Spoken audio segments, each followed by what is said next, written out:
সবাইকে অনেক শুভেচ্ছা জানিয়ে আজকে ক্লাস শুরু করছি। আমি মোহাম্মদ মোশাররফ হোসেন, সহকারী শিক্ষক, জোরারগঞ্জ আদর্শ উচ্চ বিদ্যালয়। তো আশা করছি তোমরা অনেক ভালো আছো। আজকে নবম ও দশম শ্রেণীর শিক্ষার্থীদের হিসাব বিজ্ঞান বিষয়ের সপ্তম অধ্যায়ের খতিয়ান থেকে আলোচনা করব। আমি গত ক্লাসে তোমাদের সপ্তম অধ্যায়ের খতিয়ানের টিচক পদ্ধতিতে কিভাবে খতিয়ান তৈরি করা যায় সেটা আলোচনা করেছি। আজকে আমি আলোচনা করব চলমান জ্যার চকে খতিয়ান কিভাবে তৈরি করব, আমরা সেটা আলোচনা করব। আশা করছি তোমরা শেষ পর্যন্ত ক্লাসে থাকবে।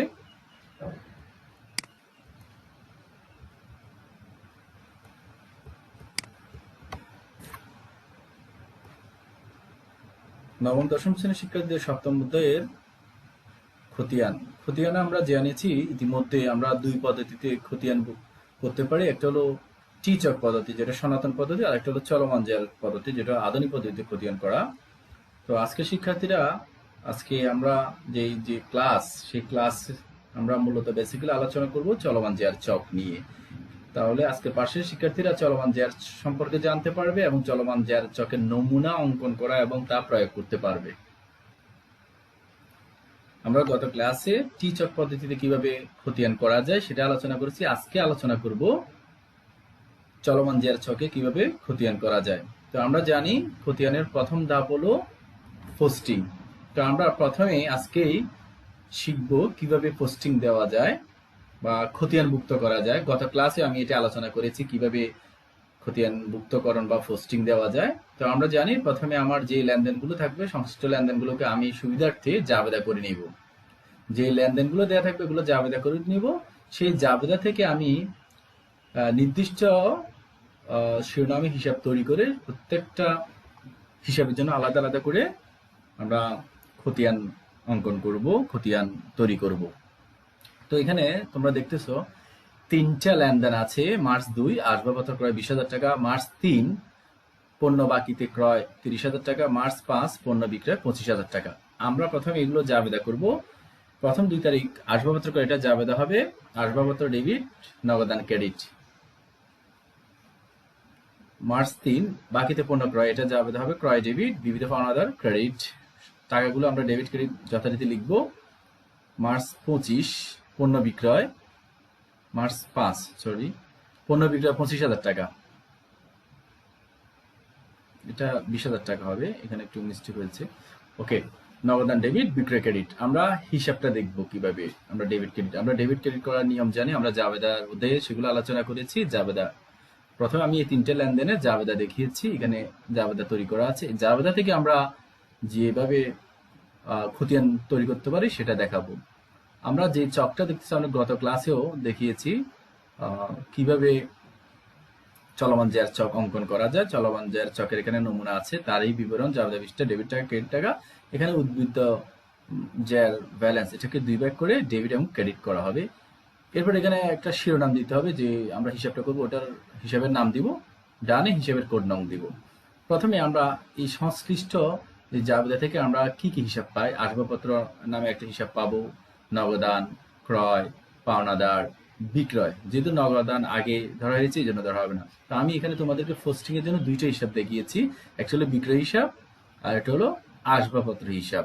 তাহলে আমরা চলমান জ্যার চকের জন্য কিভাবে হিসাবভুক্ত করব সেই জিনিসটা শিখবো। তাহলে খতিয়ানের প্রথম ধাপ হলো খতিয়ানভুক্তকরণ বা পোস্টিং। সেই পোস্টিংটা কিভাবে করব আমরা সেটা দেখাবো, এবং এই পোস্টিংটা করা হবে জাবেদা থেকে। জাবেদা থেকে আমরা খতিয়ানে অন্তর্ভুক্ত করব। তাহলে আমি প্রথম যে হিসাবটা নিলাম সেটা হলো বিক্রয় হিসাব। আমার জাবেদায় দেখতে হবে বিক্রয় হিসাব আছে কিনা। তো আমরা এই লেনদেনগুলোর ভিতরে 5 তারিখে একটা লেনদেন দেখেছি, বিক্রয় হিসাব আছে, নগদান ডেবিট, বিক্রয় ক্রেডিট। তাহলে আমি যেহেতু বিক্রয় হিসাব করব, আমি আগে বলেছি যে হিসাব করব ওই হিসাবের নামে ভিতরে কোনো হিসাব লেখা হবে না, বিপরীত হিসাব। যেমন এই 5 তারিখ জাবেদায় বিক্রয় হিসাব আছে ক্রেডিট, তাহলে বিক্রয়ের ঘরে বিক্রয়ের জন্য যে খতিয়ান করা হয়েছে এখানে বিক্রয় হিসাব লেখা যাবে না, তার বিপরীত দিকের যে হিসাবটা, সেটা বিপরীত হিসাবটা হলো নগদান হিসাব। তাহলে বিক্রয় হিসাব কোন দিকে আছে? ক্রেডিট দিকে আছে। তাহলে আমার এই লেনদেনটা ক্রেডিট দিকে লিখবো। তো কি হিসাব লিখে? বিপরীত হিসাব। বিপরীত হিসাব ডেবিট হিসাব হলো নগদান। নগদান হিসাব লিখবো। তো আমি তোমাদেরকে তীর চিহ্ন দিয়ে বুঝিয়েছি নগদান হিসাবটা যথারীতি এখানে আসবে। কেন? যেহেতু বিক্রয় হিসাব করতেছি, বিক্রয় হিসাবের ঘরে যে খতিয়ান বিক্রয়ের জন্য যে খতিয়ান করছি, তাহলে সেই বিক্রয়ের ঘরে বিক্রয়ের হিসাবটা লেখা যাবে না, তার বিপরীত হিসাবটা লিখতে হবে, তার মানে নগদান হিসাব। তো টাকাটা কোন দিকে লিখবো? ক্রেডিট দিকে। কেন? যেহেতু বিক্রয় কোন দিকে আছে? ক্রেডিট দিকে আছে। বিক্রয় যেহেতু ক্রেডিট দিকে আছে, তাহলে আমরা এই জন্য ক্রেডিট দিকে লিখবো। যথারীতি এটা উদ্বৃত্ত বা জ্যারের নির্ণয় করতে হবে। এখানে যেহেতু একটা এন্ট্রি, কোনো এন্ট্রি নেই, সরাসরি 20,000 টাকা বসে যাবে। তো আমরা এই জাবেদা থেকে যেই খতিয়ানের মধ্যে আমি যে লেনদেনটা স্থাপন করেছি, এটাই হলো পোস্টিং। জাবেদা থেকে কিভাবে লেনদেনটা খতিয়ানে অন্তর্ভুক্ত হয়েছে সেই জিনিসটা হলো খতিয়ানভুক্তকরণ বা পোস্টিং। তাহলে জাবেদা থেকে আমরা খতিয়ানে লেনদেন লিখবো, যে হিসাব করব টাকাটা লিখবো ওই দিকে, কিন্তু হিসাব হবে বিপরীত। বিক্রয় হিসাব করতেছি, বিক্রয় কথা লেখা যাবে না, লিখতে হবে নগদান হিসাব। একইভাবে আমরা এখন আসবাবপত্র হিসাব লিখবো। আসবাবপত্র লেনদেন হলো 2 তারিখে লেনদেন। আসবাবপত্র ঘরে আসবাবপত্র আমরা প্রথম শিরোনাম দিয়েছি আসবাবপত্র, এবং ভিতরে আসবাবপত্র লেখা যাবে না, সেখানে লিখতে হবে তার বিপরীত। আসবাবপত্র ডেবিট, তার বিপরীত ক্রেডিট দিকে আছে নগদান। তাহলে আমরা এই নগদান হিসাবটা লিখব।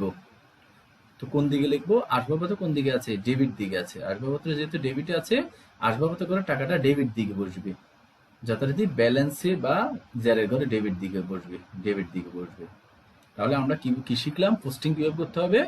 জাবেদা থেকে আমি সরাসরি যে সংশ্লিষ্ট হিসাবে আমি যে হিসাবটা অন্তর্ভুক্ত করব, সেটা হলো খতিয়ান বা পোস্টিং। তো খতিয়ান করার সময় আমাদেরকে পোস্টিং দেওয়ার সময় মনে রাখতে হবে, আমি যখন বিক্রয় হিসাব করব, সেখানে বিক্রয়ের যে লেনদেনটা, সেখানে বিক্রয় হিসাবটা লেখা যাবে না, লিখতে হবে তার বিপরীত হিসাব। বিক্রয়ের বিপরীত হিসাব এখানে হলো নগদান হিসাব, নগদান হিসাব লিখতে হবে। তো টাকাটা লিখতে হবে, যেহেতু বিক্রয় এখানে ক্রেডিট দিকে আছে, ক্রেডিট দিকে লিখবো। এখানে আসবাবপত্র যেহেতু ডেবিট দিকে আছে, ডেবিট দিকে যেহেতু আছে, আমি ডেবিট দিকে লিখেছি। ওকে, তাহলে আমরা এখন কি শিখলাম? কিভাবে আমরা পোস্টিং দিব। এখন আমরা শিখবো ব্যালেন্সিং, হিসাবের জ্যার টানা। ডেবিট এবং ক্রেডিট দিকের পার্থক্য হলো ব্যালেন্সিং। আমরা জানি যে ডেবিট দিকে যোগফল থেকে ক্রেডিট দিকে যোগফল, অর্থাৎ ডেবিট ক্রেডিটের পার্থক্য নির্ণয় করাটা বলা হয় ব্যালেন্সিং। এখানে আমি 3টা জাবেদা দিয়েছি। মার্চ 18 ব্যাংক হিসাব খোলা হলো 15,000 টাকা। মার্চ 22 পণ্য বিক্রয় বাবদ চেক প্রাপ্তি 8,000 টাকা। 25 শফিকের নিকট হতে চেক মারফত 6,000 টাকা ক্রয়। তাহলে আমরা এগুলো জাবেদা করবো। ব্যাংক হিসাব ডেবিট, নগদান ক্রেডিট। ব্যাংক হিসাব ডেবিট, নগদান হিসাব ক্রেডিট। 22 তারিখ হলো পণ্য বিক্রয় বাবদ চেক প্রাপ্তি, তাহলে চেক পেয়েছি ব্যাংক হবে, ব্যাংক হিসাব ডেবিট, বিক্রয় হিসাব ক্রেডিট। মার্চ 25 শফিকের নিকট হতে চেক মারফত ক্রয়, ক্রয় ডেবিট, ব্যাংক ক্রেডিট। এই 3টে লেনদেন। তাহলে আমরা এই 3টে লেনদেনে জাবেদা দিয়েছি। এখন আমরা কিভাবে ব্যালেন্সিং করব? কিছুক্ষণ আগে আমরা দেখিয়েছি কিভাবে আমরা পোস্টিং দিব বা খতিয়ানভুক্ত করব। এর জাবেদার পরবর্তী ধাপ হলো ব্যালেন্সিং বা উদ্বৃত্ত নির্ণয় করা বা জ্যাল নির্ণয় করা। তো আমরা এখানে তোমাদের সুবিধার্থে একটা হিসাবের মাত্র ব্যালেন্সিং করে দেখো, সেটা হলো ব্যাংক হিসাব। তো আমরা যথারীতি ব্যাংক হিসাব করলাম, নমুনা চক অঙ্কন করলাম। এখানে আমার লেনদেনগুলোর মধ্যে কোন কোন তারিখের লেনদেন আছে, আমরা ব্যাংক লেনদেন আছে, যেমন 18 তারিখ আছে, এরপরে আছে 22 তারিখ, এরপরে 25 তারিখ। তো আমরা যথারীতি ব্যাংক যে লেনদেনগুলো আছে আমরা তারিখ অনুযায়ী লিখে ফেলতে পারি, 18, 22, 25। তো আমরা কিন্তু চলমান জেরা চকে তারিখ অনুযায়ী প্রথম হিসাবগুলো লিখে ফেলতে পারি। আমরা ব্যাংক হিসাব করব, ব্যাংক হিসাব গড়ে ব্যাংক কথাগুলো আসবে না, তার বিপরীত হিসাবগুলো আসবে। যেমন 18 তারিখে তার ব্যাংকের বিপরীত হিসাব হলো নগদান। তাহলে নগদান আসবে কোন দিকে? ব্যাংক যেহেতু ডেবিট দিকে আছে, তো দেখো তোমরা ব্যাংক যেহেতু ডেবিট আছে, টাকাটাও ডেবিট দিকে হবে। এরপরে হলো 22 তারিখ। 22 তারিখ কোন দিকে আছে? ব্যাংক ডেবিট দিকে, ডেবিট দিকে হবে, বিক্রয় হিসাব লিখে বিপরীত হিসাব বিক্রয়, যেহেতু ব্যাংক ডেবিট আছে ডেবিটে হবে। এরপর হলো 25 তারিখ, ব্যাংক ক্রেডিটে আছে, ক্রয় হিসাব লিখে, ক্রয় হিসাব লিখে ক্রেডিটে বসবে। সুপ্রিয় শিক্ষার্থীরা, আমরা এখন দেখতেছি এখানে যেহেতু একাধিক লেনদেন আছে, সেক্ষেত্রে আমাকে ব্যালেন্সিং যোগ বিয়োগ করতে হবে। যদি একটা লেনদেন থাকতো শুধুমাত্র ডেবিটে থাকলে ডেবিট, ক্রেডিটে থাকলে ক্রেডিট আমরা বসিয়ে দিতে হবে। কিন্তু এখানে যেহেতু একাধিক লেনদেন আছে, সেই জিনিসটাতে আমরা ব্যালেন্সিং করতে হবে, জ্যাট টানতে হবে। তো এটা জানার আগে তোমাদেরকে আমি একটা ফর্মুলা দিচ্ছি, এখানে আমরা কিভাবে ব্যালেন্সিং করব। এর আগে তোমরা একটা জিনিস শিখবে, আমরা যখন ব্যালেন্সিং করবো আমাদেরকে মনে রাখতে হবে ডেবিট ব্যালেন্স, ডেবিটের টাকা যোগ হবে, অর্থাৎ ডেবিটে কি হবে, যোগ হবে। ক্রেডিটে যোগ হবে, অর্থাৎ ক্রেডিটে টাকা থাকলে যোগ হবে, ক্রেডিটে যোগ, ক্রেডিটে বিয়োগ। তো আমরা বীজগণিতের মতো আমরা ডেবিটকে যদি প্লাস চিন্তা করি, ক্রেডিটকে যদি মাইনাস চিন্তা করি, প্লাসে প্লাস, মাইনাসে মাইনাস। তো আমরা ওই ফর্মুলা ইউজ করতে পারি, অথবা আমরা ডেবিটে যোগ করব। কিসের ডেবিট এখন আমরা সেটা দেখাবো। সাপোজ আমার এই লেনদেনটা ডেবিট আছে, প্রথমে যে লেনদেনটা আছে ডেবিট, তাহলে যথারীতি প্রথম যে লেনদেনটা থাকবে ওটা কোনো যোগ বিয়োগ হবে না, যেভাবে ডেবিটে আছে ডেবিট, ক্রেডিট থাকলে ক্রেডিট বসে যাবে। তাহলে 15,000 টাকা ছিল কোন দিকে, ডেবিট দিকে, এখানে ব্যালেন্সে ডেবিট দিকে যথারীতি বসে যাবে। পরের যে 22 তারিখ সেটাও আছে ডেবিটে, তাহলে আমরা কি শিখলাম, আগেরটা ডেবিট পরেরটাও ডেবিট, তাহলে কি হবে, যোগ হবে। এই 15,000 টাকা ডেবিটে আছে, এই 8,000 টাকা ডেবিটে আছে, ডেবিটে কি হবে, যোগ। 15,000 আর 8,000 যোগ করলে হবে 23,000, যোগ করে ডেবিট দিকে বসবে, যেহেতু দুটোটাই ডেবিট আছে। এখন 23,000 আছে ডেবিটে, এই যে পরের লেনদেন 25 তারিখ সেটা আছে ক্রেডিটে, এই যে ক্রেডিটে। তাহলে ডেবিটে ক্রেডিটে কি আমরা শিখেছি, ডেবিটে ক্রেডিটে বিয়োগ করতে হবে। তাহলে 23,000 থেকে 6,000 গেলে 17,000। এখন 23,000 থেকে 6,000 বিয়োগ করলে 17,000, 17,000 ডেবিটে বসবে না ক্রেডিটে বসবে, সেটা ডিপেন্ড করবে লেনদেনের আকার অনুযায়ী। যেমন 23,000 আর 6,000 এই দুটোর মধ্যে 23,000 বড়, এটা ডেবিট দিকে আছে, যার কারণে আমার এই ব্যালেন্সটা ডেবিট দিকে হবে। এই যে যোগ বিয়োগ করার পরে এখানে আর ব্যালেন্স বিডিসি লিখতে হবে না, টিচার পদ্ধতিতে আমরা ব্যালেন্স বিডিসি লিখেছি, কিন্তু এখানে লিখতে হবে না। তাহলে আমরা কিভাবে ব্যালেন্সিং করব সেই জিনিসটা শিখলাম। শুধু শিক্ষার্থীরা তোমরা যথারীতি জাবেদা করবে, জাবেদা থেকে আমরা খতিয়ানভুক্ত করার পরে আমরা ব্যালেন্সিং করবো, জ্যাট টানবো বা উদ্বৃত্ত নির্ণয় করব। তো সেটা করার নিয়ম কি, আমরা প্রথম ব্যালেন্স যেটা আছে ডেবিটের টাকাটা প্রথমটা বসে যাবে যেদিকে আছে ওদিকে। যেমন এখানে 15,000 টাকা ডেবিটে ছিল, বসে গেছে। পরেরটা 8,000 টাকা ডেবিটে যোগ 23,000 টাকা হয়েছে। এরপরেরটা হলো ক্রেডিটে 6,000, তার ডেবিটে ক্রেডিটে বিয়োগ, 23,000 থেকে 6,000 গেলে 17,000। তাহলে আমার এই ব্যাংক হিসাবের উদ্বৃত্ত হলো কত, 17,000। এখন আমি পূর্ণাঙ্গ একটা, এটা হলো চলমান যার চকের নমুনা চক, এটা গত ক্লাসে আমি দেখেছি, আজকে আবার দেখাচ্ছি। এখানে আমার যথারীতি হিসাবের নাম হবে, যথারীতি এখানে নমুনা চক আছে, তোমরা নমুনা চকটা ভালোভাবে দেখবে।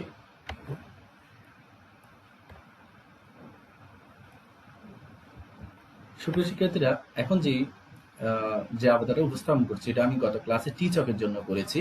এই জাবেদা এটা আমি গত ক্লাসে তোমাদেরকে বুঝিয়েছি। এখানে জাবেদা করা হয়েছে ডানে, এবং এখানে 9টা হিসাব করা হবে।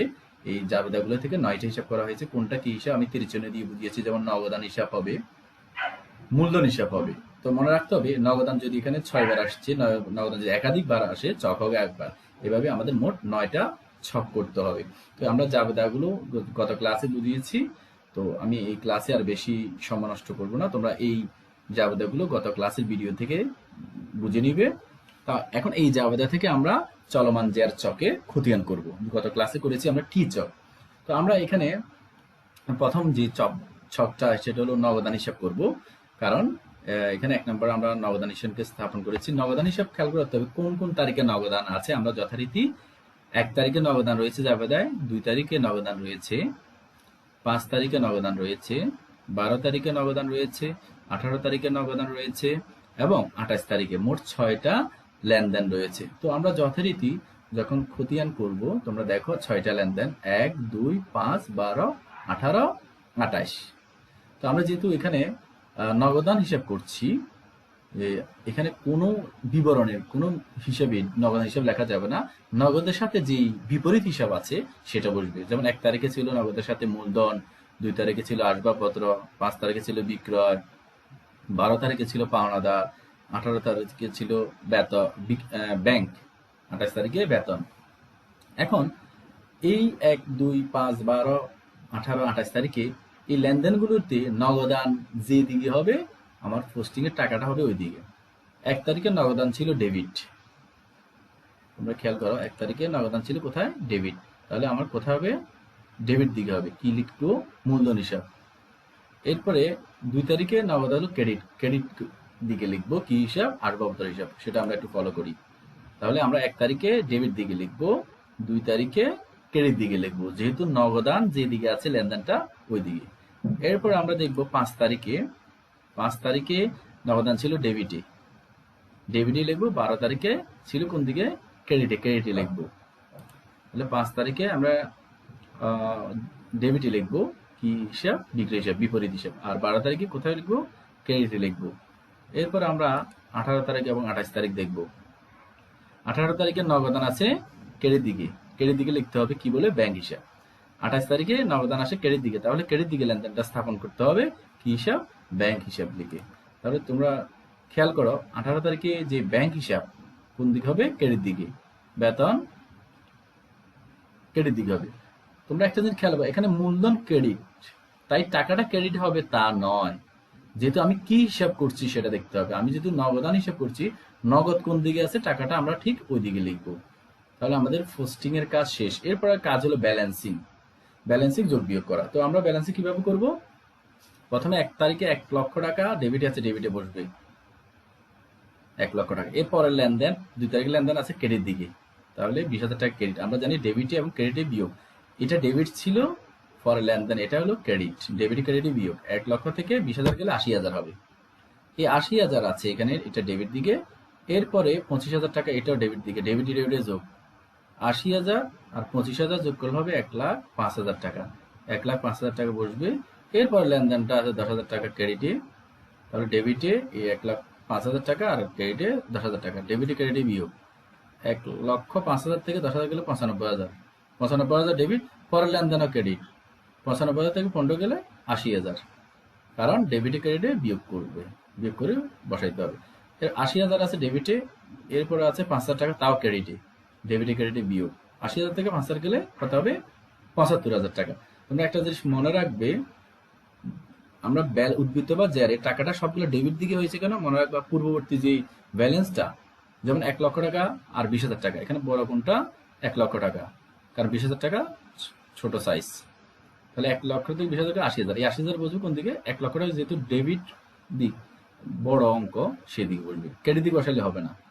যদি এখানে যদি 2,00,000 টাকা রাখতো, এখানে 1,00,000 টাকা, এখানে 2,00,000 টাকা, সেক্ষেত্রে ক্রেডিট দিক বড় ছিল, 2,00,000 থেকে 1,00,000 গেলে আর 1,00,000 হবো, তখন ক্রেডিটে। তাই এখন এখানে যেহেতু ডেবিট অঙ্ক বড়, তাহলে ডেবিট দিকে বলবি। ঠিক একইভাবে শেষ যে আমি ব্যালেন্সটা করলাম, যে 80,000 থেকে 5,000 75 হয়, 75,000 ক্রেডিট দিকে দিলে হবে না, যেহেতু 80,000 বড় অঙ্ক, 80,000 ডেবিটে ছিল, ডেবিট দিকে বসবে।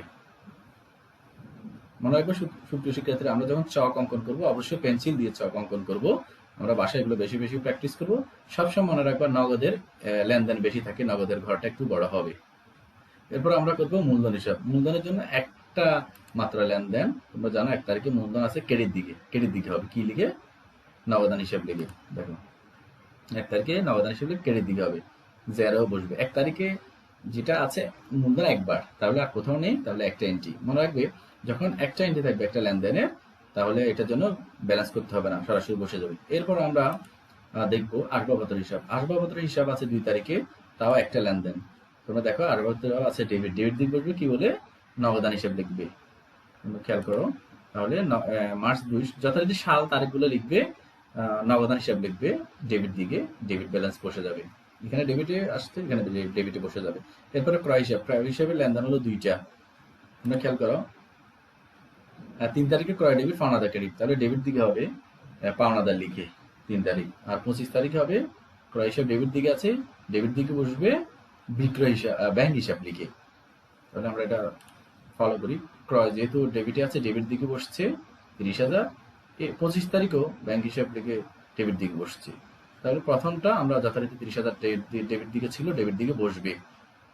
পরটা যেটা আছে 6,000 টাকা, তাহলে আমরা এটা ডেবিট ব্যালেন্স 30,000 টাকা, এটাও 6,000 টাকা ডেবিট ব্যালেন্স, তাহলে আমরা ডেবিটে ডেবিটে কি করবো, যোগ 30,000, 6,000, 36,000, তাও ডেবিট দিকে বসে গেছে।